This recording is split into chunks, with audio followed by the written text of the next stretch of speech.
আকি জাহাঙ্গীরনগর বিশ্ববিদ্যালয়ের তৃতীয় বর্ষের ছাত্র। 1 ঘন্টা পর তার রিপোর্ট জমা দেওয়ার শেষ সময়, তবে তিনি এখনও তার কাজ শুরুই করেননি। অথচ বেশ কয়েকদিন ধরেই বিশাল আকৃতির এরকম রিপোর্ট এবং অ্যাসাইনমেন্ট শেষ মুহূর্তেই তৈরি করে নিচ্ছেন চোখের পলকেই, এমনকি নাম্বারও পাচ্ছেন বেশ ভালো। আকিবের মতো অনেক শিক্ষার্থীর মাঝেই এরূপ প্রবণতা দেখা যাচ্ছে।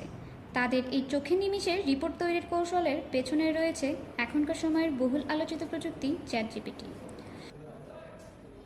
জিপিটির অতিরিক্ত ব্যবহার শিক্ষার্থীদের মেধা বিকাশকে বাধাপ্রাপ্ত করছে বলে জানান জাহাঙ্গীরনগর বিশ্ববিদ্যালয়ের প্রত্নতত্ত্ব বিভাগের অধ্যাপক ডক্টর মোহাম্মদ মোজাম্মেল হক।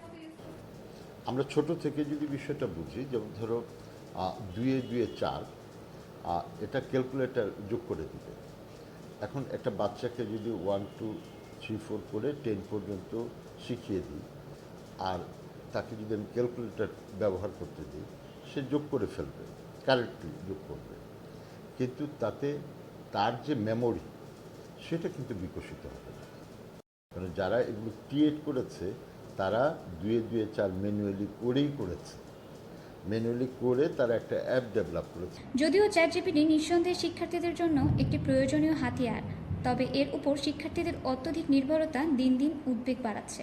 এটা বেশ হেল্পফুল, ইনফরমেশনের ক্ষেত্রে বেশ সাহায্য করে, কিন্তু পুরো বিষয়টা করা বা আমি কতটুকু অংশ করব এই বিষয়টা নিয়ে একটা তো ডিলেমা বিষয় থেকেই যায়। চ্যাট জিপিটি আসার পরে এক ধরনের স্টুডেন্টদেরকে আসলে পড়াশোনা বিমুখ করে ফেলছে, যে জিনিসটা আসলে চ্যাট জিপিটি আসার আগে ছিল না।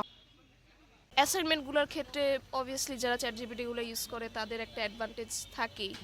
শিক্ষা প্রতিষ্ঠানগুলো একাডেমিক জায়গা থেকে কিছু পদক্ষেপ নিলে শিক্ষার্থীদের মধ্যে এর ব্যবহার কমানো যেতে পারে বলে মনে করেন জাহাঙ্গীরনগর বিশ্ববিদ্যালয়ের সাংবাদিকতা ও গণমাধ্যম অধ্যয়ন বিভাগের সহকারী অধ্যাপক মোহাম্মদ সাইদ আল জামান।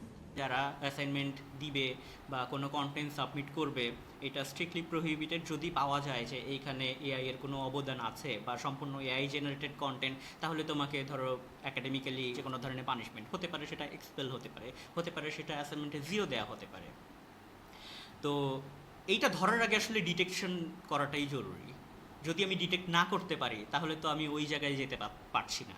সো কীভাবে ডিটেক্ট করা হবে এবং ডিটেক্টের পরে কিভাবে কি স্টেপ নেওয়া হবে সেটা আসলে পলিসি ডিসিশন। প্রতিটি প্রযুক্তির মতো চ্যাট জিপিটির ক্ষেত্রেও ইতিবাচক দিকগুলো গ্রহণ করে নেতিবাচক দিকগুলো বর্জন করাই সকলের প্রত্যাশা। বিশেষ করে শিক্ষার মতো একটি গুরুত্বপূর্ণ খাতে এর ব্যবহার সম্পর্কে নীতি নির্ধারকদের আরও সতর্ক ব্যবস্থা গ্রহণ করতে হবে। তা না হলে শিক্ষা ব্যবস্থায় অচিরেই বিরাট হুমকির মুখে পড়বে। জাহাঙ্গীরনগর বিশ্ববিদ্যালয় থেকে শাশ্বতী সরকার, GMS TV।